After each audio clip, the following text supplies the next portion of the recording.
안녕하세요. MC 송곳니입니다. 드디어 내일이죠. 이제 한 30분 뒤면은 15일이 시작되는데요. 4월 15일 제21대 국회의원 총선이 있는 날이죠. 과연 어떻게 될 것인가. 그동안 진짜 많은 사람들이 지금까지 뭐 두 양당, 다른 정당도 있지만 아무래도 집권 여당과 그다음에 제1야당의 모습을 많이 보셨을 겁니다. 그랬을 때 과연 우리가 어떤 정당을 찍어야만 일반적인 국민에게 이득이 될 것인가는 지난 한 4년을 돌이켜보면 알 수 있잖아요. 2016년 그때 국회의원 선거 이후로 과연 그들이 무엇을 해왔는가, 그것을 돌이켜봐야죠. 자, 2016년에 20대 총선이 있었죠. 그 총선 이후로 얼마 뒤에 박근혜 탄핵이 있었어요. 국정농단과 뭐 그 밖에 뭐 경제 문제, 안보 문제, 뭐 외교 참사 등등 여러 가지 있었잖아요. 이런 용어들을 누가 만들었을까요? 다 언론이죠. 그럼 언론이 만들고 싶어서 만들었을까요? 아니면은 일반 국민들이 느끼는 것 때문에 그랬을까요? 당시에 박근혜 때 여러 가지 국가적 재난도 있었지만 그런 것 때문이라고만 이렇게 다 말할 수는 없는 게, 박근혜 자신이 무언가 제대로 하나라도 잘한 게 있었다라면 사람들이 박근혜에 대한 어떤 옹호도 있을 것이고 아니면 다른 뭐 장점을 말할 수도 있을 것인데 그렇지 않았어요. 중요한 거는 당시 여당이던 새누리당이죠. 새누리당이 박근혜 탄핵 이후에도 그들이 정신을 차렸냐 안 차렸냐, 그게 가장 중요합니다.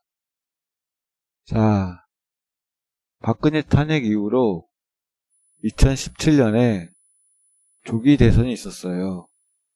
그 이후로 과연 그들이 국민을 위한 정치를 했는가 아닌가, 그거를 생각해 보십시오. 정치인은 국민의 일꾼입니다. 자기들 스스로 항상 선거 때마다 그런 말을 합니다. 그런데 박근혜 때에는 박근혜 정권을 위해서만 일을 해왔고, 약 대략 1년 정도죠. 그 이후로 3년은 그동안 누구를 위해서 일을 했는가? 과연 국민인가 아닌가? 자, 생각해 봅시다. 2017년에는 조기 대선이 있었고, 그 이후에도 문재인 정권 같은 경우는 소방관들의 국가직화를 했었는데, 그때 당시 장제원이나 뭐 이런 야당에서 반대를 하면서 또 여러 가지 이슈가 있었었죠. 물론 뒤늦게 올해 들어서 이제 소방관 국가직이 되었지만, 자, 경찰에게도 미친 개라고 했던 게 장제원이고요. 부산이죠. 뭐 특정 후보를 뭐 이렇게 언급한다고 뭐라고 할 수 있겠지만, 중요한 거는 그쪽에서 계속 정부 여당에 대한 발목 잡기를 계속 해왔다는 걸, 전 그 점을 얘기하고 싶었던 겁니다. 예를 들면은 5월달 조기 대선 이후로 여야 영수회담 같은 걸 이렇게 제시를 해도, 당시 홍준표가 대선 후보이기도 했지만 낙선 이후에도 당대표였어요. 그런데도 영수회담 때 뭐 오지도 않고 뭐 깽판 부리고, 무슨 뭐 장화 신고 이렇게 황제 의전 논란도 있었고, 그죠? 그 농촌 그쪽으로 가서요. 대통령 만남보다 뭐 시골 쪽에 그 어떤 모내기 이런 게 더 중요할 수도 있어요. 그 사람한테는. 하지만 그게 당장 하루 늦어도 할 수 있는 거잖아요. 대통령과 어떻게 여야가 힘을 합쳐서 국민의 민생을 살리느냐 마느냐 그런 회담을 할 수 있는 그런 자리인데도 말이죠. 자, 그 이후로 2018년에는 평창 동계올림픽이 있었습니다. 근데 그때 뭐 북한에 대한 뭐 안 좋은 얘기를 하고 뭐 특히 조원진 같은 경우는 뭐 그 춘천인가요? 그쪽에서 이렇게 불 지르고 쇼하고 그죠? 근데 나경원 같은 경우도 이렇게 평창 올림픽이 아니라 평양 올림픽이라고 하면서 막 그랬는데 나경원의 과거에 그러니까 박근혜가 대통령일 때는 자신들이 북한에 대한 어떤 초대나 뭐 그런 거 남북 북한에다가 뭐 더 많은 경제적인 지원을 해야 된다 그런 게 다 있어요. 저는 다 캡처해서 갖고 있거든요. 그 나경원 칼럼이라고 중앙일보에서 이렇게 게시한 글이 있어요. 과연 그런 여자를 계속 우리가 국회의원으로 뽑아줘야겠느냐. 자식 문제 이런 거는 다 떠나서 그냥 자기네 쪽이 대통령 때는 그게 옳다고 하고 대통령이 바뀌면 빨갱이 프레임을 하고 그죠? 사람이 한결같지 않다는 것은 언제든지 배신할 수 있다는 거예요. 자, 2018년 그렇게 평창 올림픽 끝나고 남북 정상회담이 있었습니다. 그죠? 자, 당연히 국민들은 평화의 어떤 안정된 그런 국가에서 살고 싶어 하는 게 당연한 지사입니다. 근데 툭 하면 전쟁 프레임 걸고 뭐 북폭을 한해 만에 막 미국의 뭐 힘을 빌어서 뭐 북한에 쳐야 한다니 이런 미친 애들 보면 제정신 아니죠. 자, 미국이 북한을 치면은 이득 보는 게 일본이잖아요. 그죠? 그리고 미국 건설이나 그런 업체고요. 안 그렇습니까? 쑥대박 되는 거는 남한과 북한 모두예요. 그런 짓을 왜 하냐고요. 지금 제가 그때의 기억을 하나하나 지금 리마인드 하면서 느끼는 거는 우리가 앞으로 4년을 과거처럼 또 살 것인가 아니냐죠. 자, 지금 새로운 정부가 출연한 지 벌써 3년이 됐는데도 뭔가 이렇게 좀 시행하려고 하면은 지금 이 도로새누리당이 항상 발목 잡기를 하면서 앞으로 나아갈 수가 없는 거예요. 진보 정당인데도 불구하고 야당이 너무 쓸데없이 많이 의석수를 차지하고 있다는 거죠. 아니 협력과 어떤 협조를 한다면은 야당이 많아도 상관이 없어요. 하지만 반대를 위한 반대를 하고 2019년만 하더라도 국회에서 폭동을 일으키고 난리 부르스를 하면서 한 대략 3개월간을 국회에 출석 안 했었죠. 그러니까 3개월간을 얘네들은 그냥 거저 놀면서 고액 임금을 받아 처먹은 게 바로 그쪽 정당이라는 거죠. 안 그렇습니까? 그때 당대표가 황교안이고 원내대표가 나경원이죠. 다 하나하나 저는 뭐 까먹을까봐 이렇게 기록도 해놓지만 지금 그때를 리마인드 하는 겁니다. 생각하면서 딱 눈 감고 생각하면 하나하나 떠올라요. 그런 게. 우리가 잊지 말아야 한다는 겁니다. 그게 핵심입니다. 과연 저렇게 일을 하지 않고 뭐 이렇게 식물국회니 뭐 폭력시위로 인해서 동물국회니 그런 말이 안 나오도록 일을 열심히 하는 그런 사람을 뽑아야 한다는 거죠. 더 이상 속으면 안 된다는 겁니다. 지금도 얘네들이 내세우는 게 항상 뭐 문재인 정권을 견제해야 된다. 아니 견제해서 국민들이 이득 보냐고요. 참 한심하죠. 문재인 케어로 지금 결국 혜택 보는 사람들을 생각해 보십시오. 안 그렇습니까? 근데도 그게 폭주예요? 문재인 정권의 폭주예요? 코로나 잘 대응한 것도 문재인 정권의 폭주입니까? 정말 한심하죠.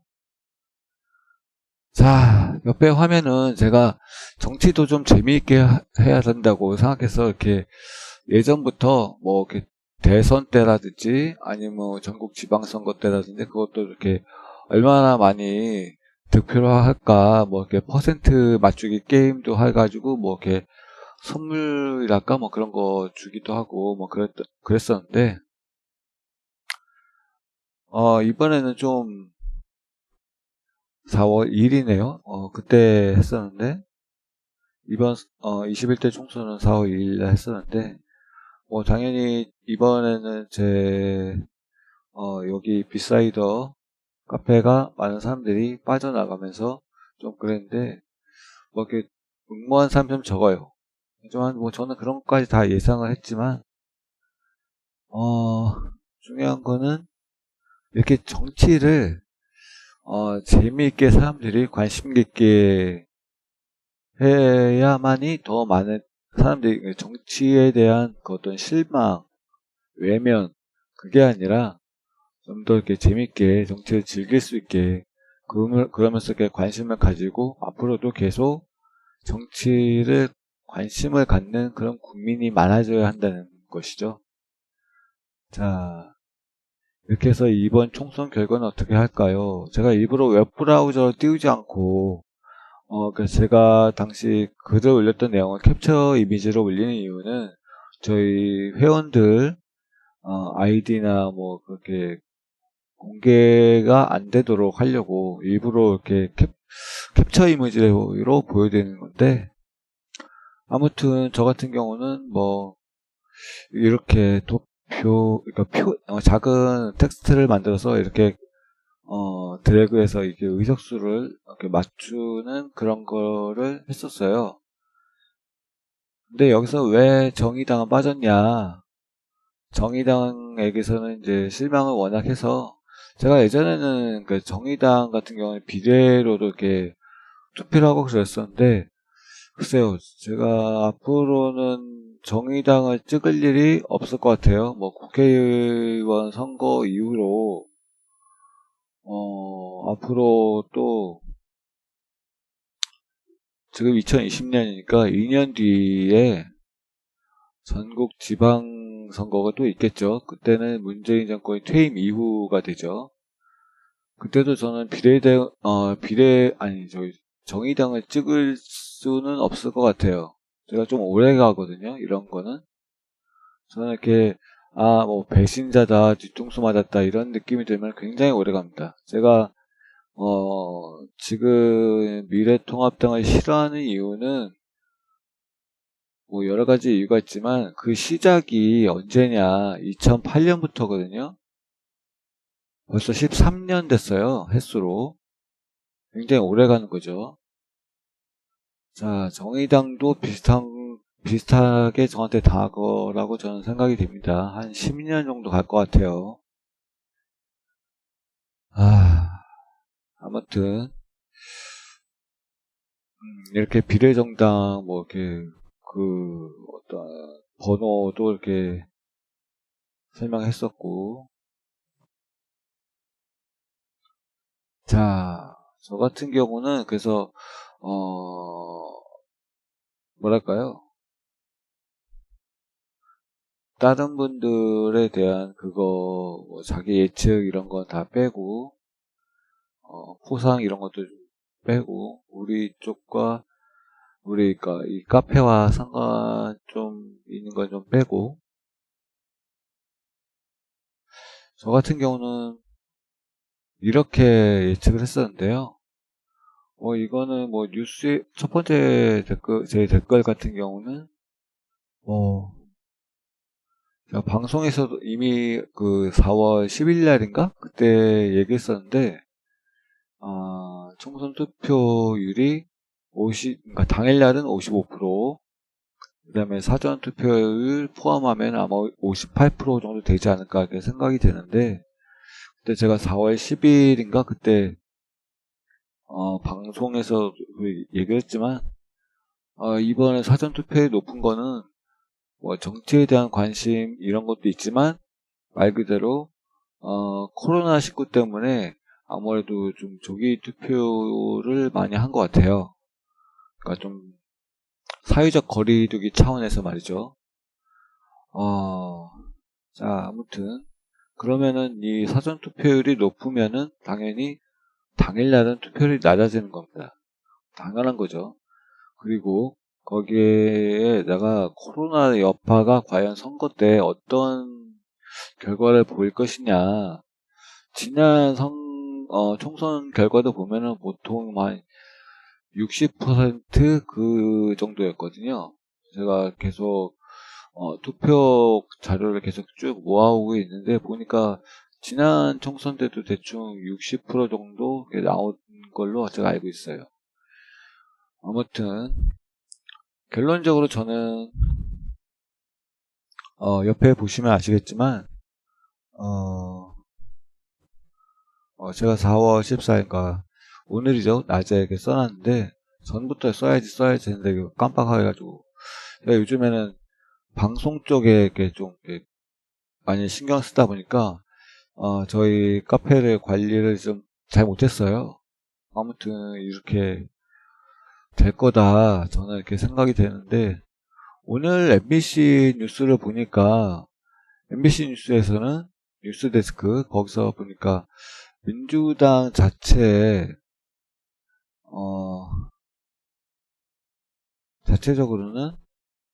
147석을 예상하고 있더라고요.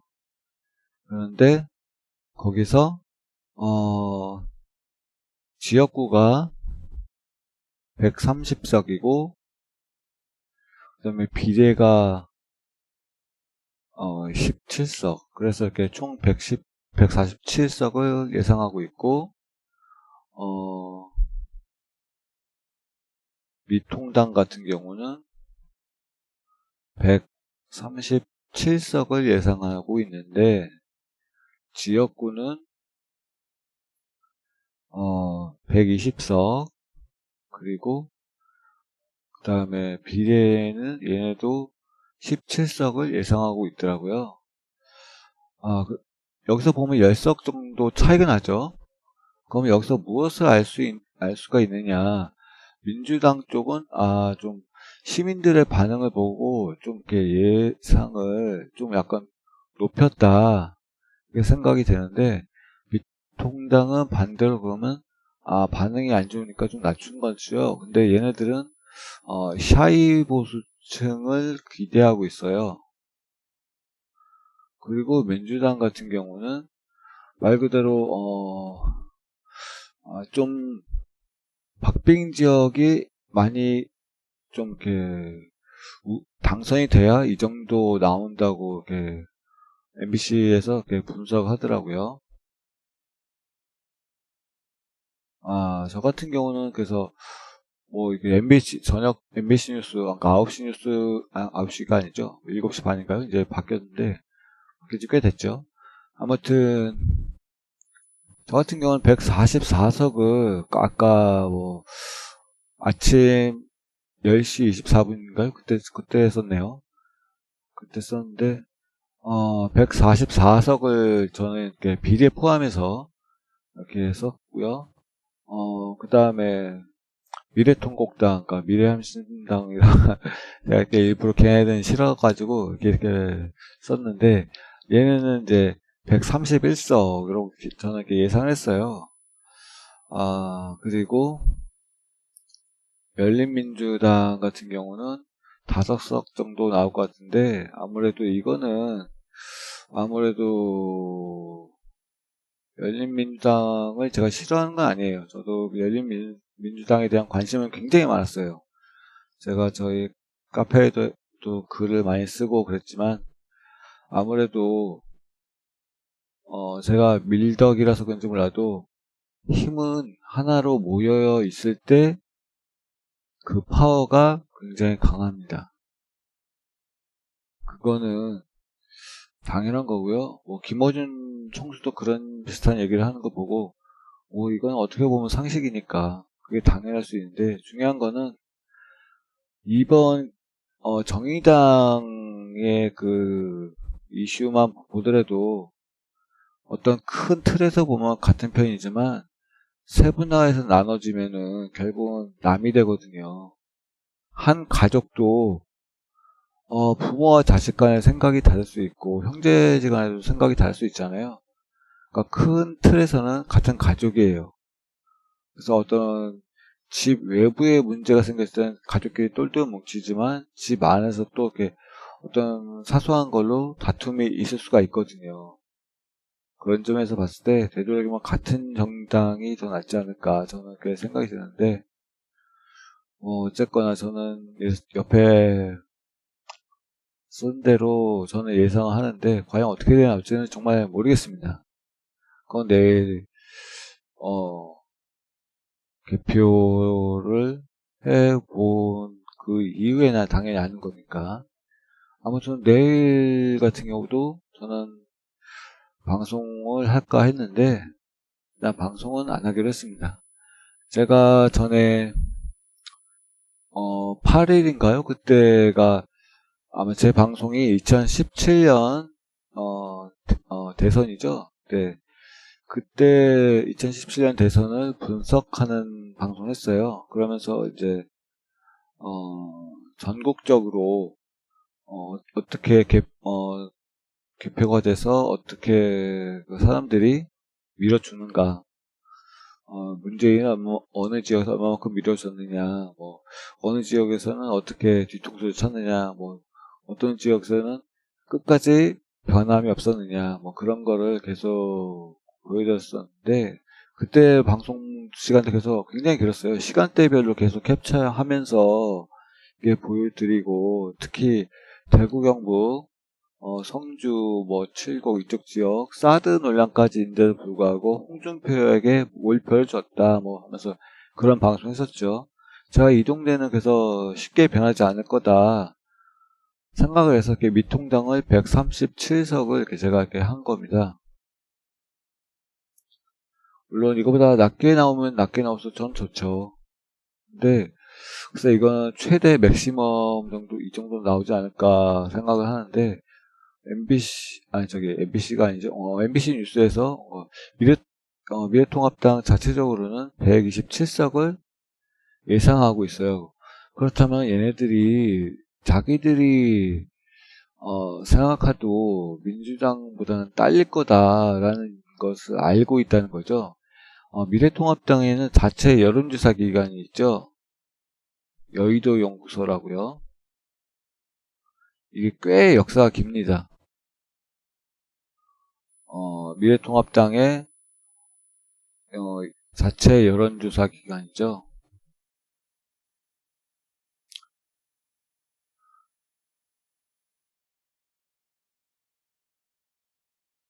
그러다 보니까 얘네들은 그 여론 지지율을 이용해서 정책을 그동안 많이 해왔어요. 그래서 많이, 그러니까 거대 정당으로 계속 있어 왔고요.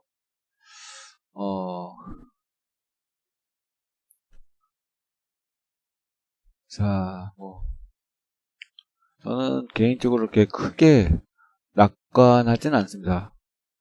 굉장히 결의에 차게 또 약간 좀 냉정하게 보는 그런 경향이 좀 강한데, 그래서 이번 총선도 쉽지는 않을 거다 저는 그렇게 생각이 됩니다. 예를 들면은 뭐 지난 선거 뭐 총선 이런 거 한번 볼까요?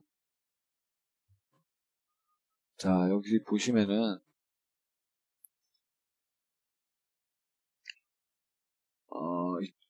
이쪽 화면을 가리니까 좀 약간 이쪽을 보여드릴게요. 자, 이 신한국당이 바로 김영삼 정권 때였죠. 자, 이때 보수정당 의석 총합이 180석 이상이었던 경우, 그래서 이걸 얘기로 해서 유시민 그 이사장이 그런 얘기 했었는데, 그거 가지고 또 이렇게 태클 걸고 그랬던 거, 아까 제가 방송에도 했지만 그랬던 겁니다. 이 신한국당과 자밀련이 나중에 합당이 됐죠.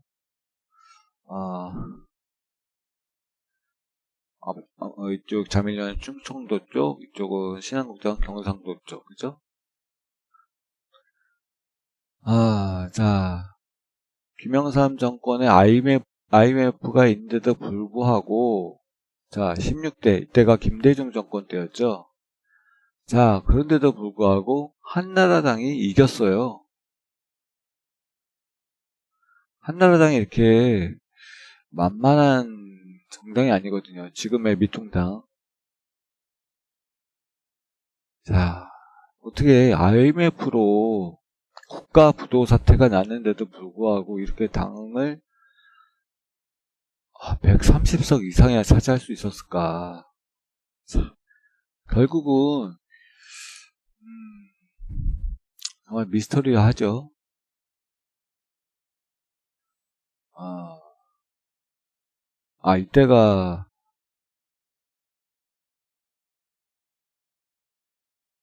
이때가 정말 그 김대중 때였기 때문에, 그래서 김대중 대통령이 정말 고생을 많이 했겠구나, 그런 생각도 갑자기 드네요.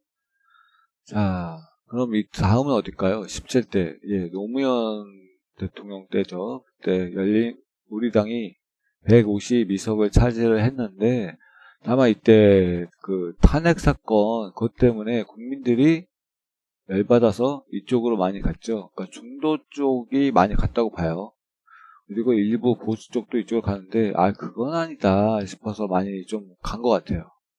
그러면서 이때가 처음으로 진보 쪽에서 152석을 차지하는 그런,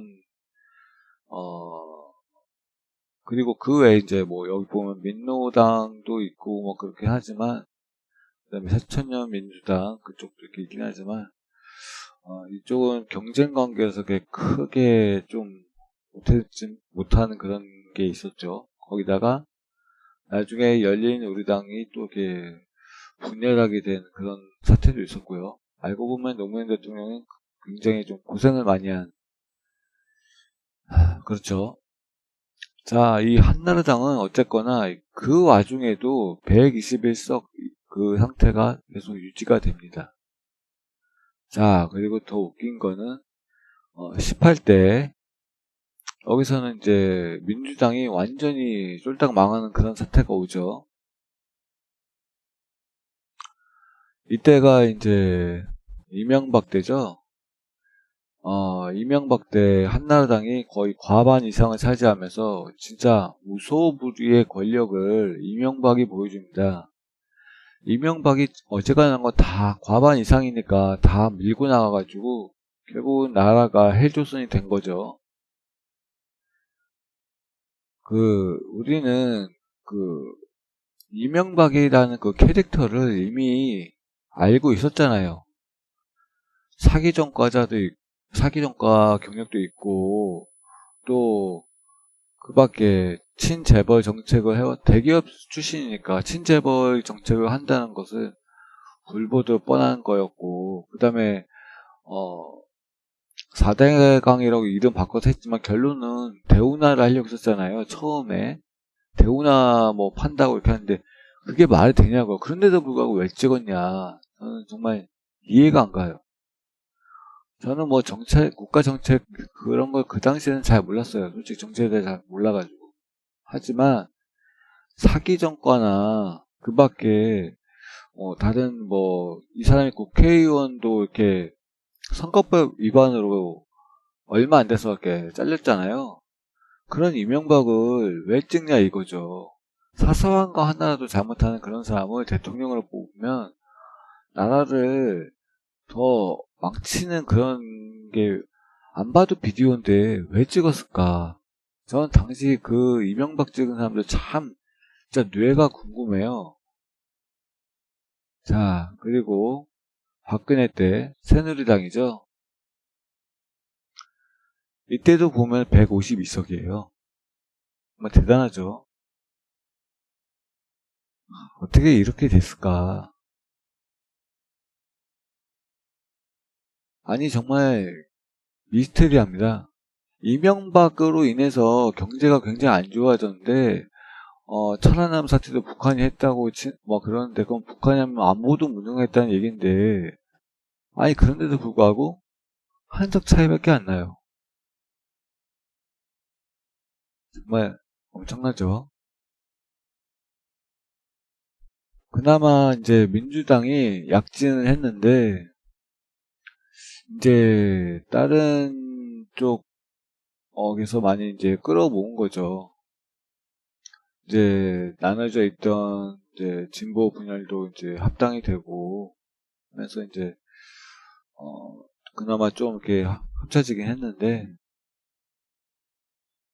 여기서 보시면은 이제 19대 총선 결과가 이렇게 나왔고요.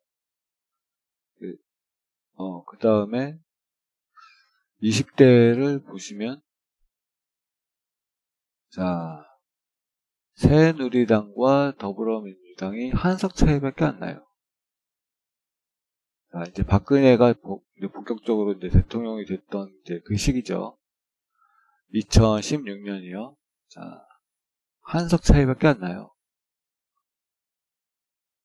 자, 그리고 이제 민주당에서 일부 떨어져 나온 사람들, 호남계, 뭐 그쪽 사람이 이제 하고 이제 그 국민의당이 만들어졌고, 그 밖에 정의당. 물론 이건 당시 이제 기준이니까 지금은 또 다르죠. 예를 들면 뭐, 민생당이니 뭐, 국민의당이 뭐 바뀌긴 했지만, 뭐 민생당도 있고, 뭐, 또 국민당 이렇게 뭐 분열되기도 하고, 그쪽은 다시 또 합쳐지기도 하고, 좀 복잡해요.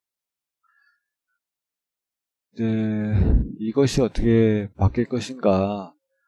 전반적으로 보면은 민주당은 쉽게 이긴 적이 없어요. 어렵게 약간 근소하게 이거나 대부분 졌어요. 그나마 좀 몇 번 이긴 적이 있다 하더라도 그건 대부분 보면 노무현 대통령 그 탄핵 시절에 그것 때문에 이제 국민들이 이제 화가 나서 이제 민주당을 많이 찍게 된 거고요. 지금 제가 밤이라서 목소리가 많이 다운이 되는데 아무튼 뭐 대부분은 다들 아시는 내용이고요. 그렇기 때문에 이번 선거도 저는 쉽지가 않을 것이다 라는 얘기를 조심스럽게 꺼내는 겁니다. 과거의 선거 결과를 이렇게 보여드리는 이유는 그래서 이제 우리가 흔히 말해서 역사를 알아야 한다는 게 바로 그겁니다. 과거 이러 했으니까 우리가 바꾸려면 더 많은 노력을 해야 된다. 물론 이제 선거 유세 기간도 끝났고 하지만 이번이 끝이 아니잖아요. 앞으로도 우리는 계속 투표를 죽을 때까지는 해야 하고 그게 우리 권리이자 의무이기도 하니까 그러기 위해서는 또 우리가 젊은 층들도 많이 알려주고 전파하고 키워놔야 한다. 그 얘기를 하고 싶었습니다. 앞으로 문재인 정권이 현재 횟수로는 4년 차지만 만으로 치면 3년 차예요. 아직 이제 3년 차 마지막을 달려가고 있고 다음 달 9일부터죠. 그때부터는 이제 본격적인 4년 차가 들어가는 겁니다. 그럼 나머지 임기의 그 중후반을 어떻게 갈 것인가는 이번 선거에 달려있다는 겁니다. 저는 딴 거 몰라도 문재인 정권 때 정말 그런 게 있었으면 좋겠어요.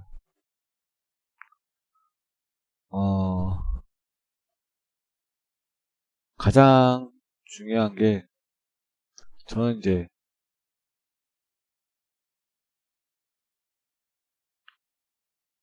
남북 평화가 완전한 이제 종전 이거를 이제 남, 부, 미 이 셋이서 종전 협상을 확실히 했으면 좋겠고요. 물론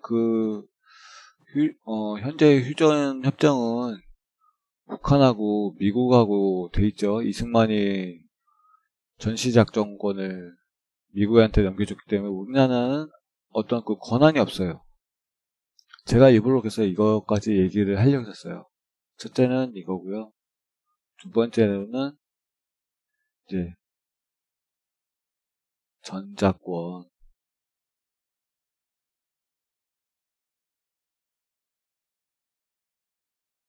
환수. 저는 내 나라가 그 자신의 국가의 군대를 대통령이 이렇게 명령할 수 없다는 게 참 이게 진짜 가짜 정보 같아요. 가짜 나라. 안 그렇습니까?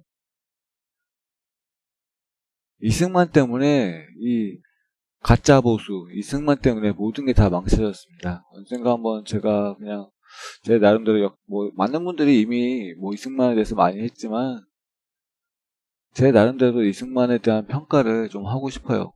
그건 제 개인의 자유니까. 정말 이승만을 한번 오지게 까보고 싶은데, 그, 얼마 전에 4월, 언제였죠? 4월 6일인가? 7일인가? 그때도 보면은, KBS에서 그 역사 저널, 그날, 거기서 이제 역사 저널 그날인데, 역사 프로인데도 불구하고 역사를 왜곡하더라고요. 예를 들면, 이승만이 독립운동가라고 이제 이렇게 써놨더라고요. 이승만은 독립운동 하지 않았습니다. 사소한 거지만 그게 굉장히 저한테는 그 방송 그때 보고 굉장히 불쾌했었는데요. 독립운동이라는 것은 홀로독 설립자, 그러니까 혼자 일어선 겁니다. 근데 이렇게 역사 왜곡을 그것도 공영 방송에서 한다는 게 좀 그랬는데 아무튼 그거는 나중에 얘기를 하고요. 일단은 저는 문재인 정권 때 이 두 가지는 꼭 이루어졌으면 좋겠습니다. 그래야 나머지도 다 풀리게 됩니다. 나머지는 그냥 자동으로 풀려요. 그러면 이제 나머지는 자동으로 풀립니다. 그럴 수밖에 없어요. 평화가 이루어지면은 국방비를 줄일 수가 있고요. 그 다음에 전자권을 환수하게 되면은 군대를 우리 마음대로 이제 그 특수성에 맞게 재편성도 할 수 있어요. 지금은 미군 작계 기준으로 이렇게 돼 있거든요. 밀덕이라면 다 아실 겁니다.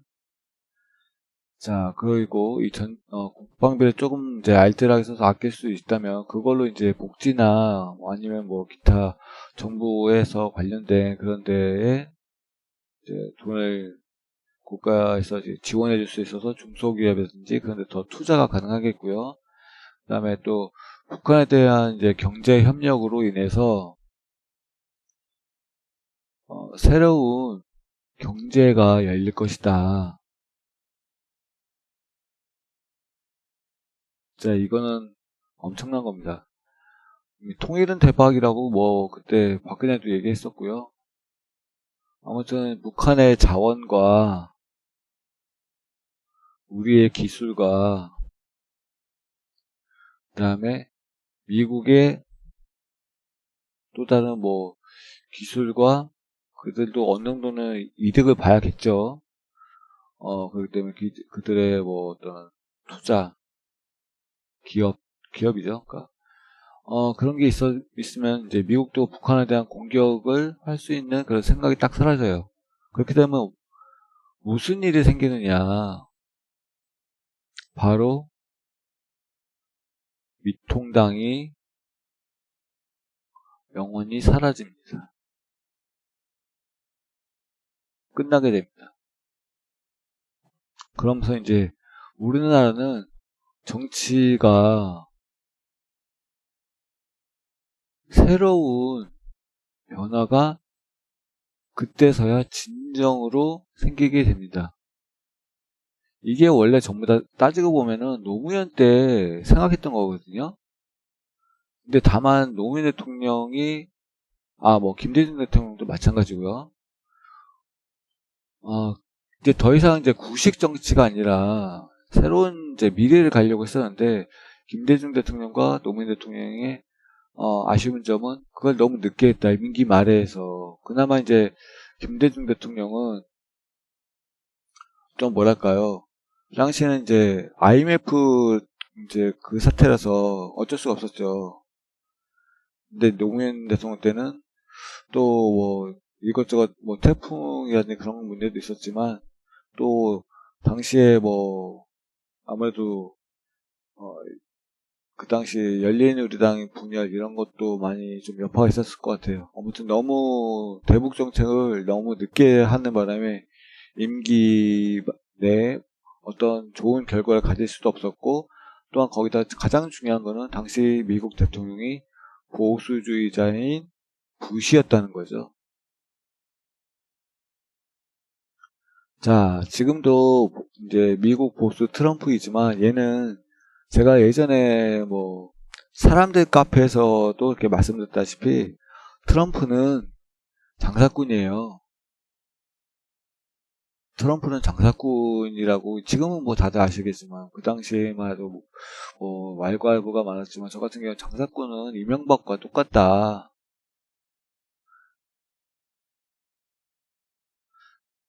그렇기 때문에 그냥 이득되는 것만 주면서 잘 구슬리면 된다. 근데 지금 그 결과가 보이고 있죠. 특히 트럼프 같은 경우는 코로나 이 사태로 인해서 한국에 도움이 많이 필요해요. 그러면은 우리가 미국을 도와주면서 우리 걸 또 챙길 수 있는 기회가 될 겁니다. 자, 이번 총선이 계속 그렇게 중요한 건데 저도 굉장히 내일 결과가 궁금해요. 제발 마음 같아서는 150석 이상이 되었으면 좋겠는데 모르겠어요. 저는 민주 144석 정도 나오지 않을까 생각하는데 마치 지금 밤이기도 하지만 원래 제가 선거 때만 되면 항상 제가 출마하는 것도 아닌데 긴장됐어요. 과연 어떻게 나올까? 그 정치에 대한 관심을 가지면서 그런 감정도 느끼게 되더라고요. 마치 폭풍 전야의 그 느낌이랄까? 자, 어쨌든 이제 4월 15일이 시작이 되었습니다. 지금 시각은 12시 15분이고요. 이제 몇 시간 후면은 투표가 시작이 됩니다. 저녁 6시까지니까 빠짐없이 투표해 주셨으면 하고 국민이 승리하는 그런 선거가 되었으면 좋겠습니다. 감사합니다.